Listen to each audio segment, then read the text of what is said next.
ஒரு நாள் மன்னர் ஒரு கேள்வி கேட்டார். ஓ, அந்த கேள்வி எளிது போல தோன்றியது. ஆனா யாராலும் சரியான பதில் சொல்ல முடியவில்லை. ஆனா ஒரு பதில் மட்டும் அரண்மனை முழுக்க அமைதியை உடைத்தது. அந்த பதில் யாருடையது தெரியுமா? விஜயநகர அரண்மனை. அழகான காலை. மன்னர் கிருஷ்ணதேவராயர் சிம்மாசனத்தில் அமர்ந்திருந்தார். அரண்மனை முழுக்க பண்டிதர்கள், அமைச்சர்கள், மக்கள். மன்னர் மெதுவாக எழுந்தார். மன்னர், இன்று நான் ஒரு கேள்வி கேட்க விரும்புகிறேன். அனைவரும் அமைதியாக நின்றனர்.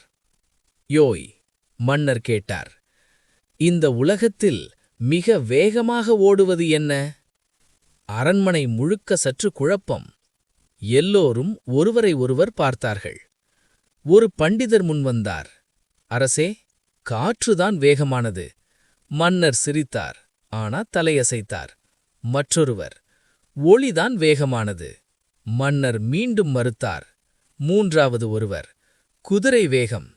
மற்றொருவர், நதி ஓட்டம். ஆனா எந்த பதிலும் மன்னரை திருப்திப்படுத்தவில்லை. அரண்மனை முழுக்க சற்று அமைதி. பண்டிதர்கள் அனைவரும் யோசித்தனர். சிலர் குழப்பத்தில், சிலர் சிந்தனையில். ஆனா யாருக்கும் சரியான பதில் கிடைக்கவில்லை. மன்னர் சற்றே சிந்தித்தார். இதற்கு யாருக்கும் பதில் இல்லையா? அந்த நேரத்தில் தெனாலிராமன் மெதுவாக முன்னே வந்தார். சிரித்தார். அரசே, இந்த கேள்விக்கு ஒரு சுலபமான பதில் இருக்கு. அனைவரும் அவரை பார்த்தார்கள்.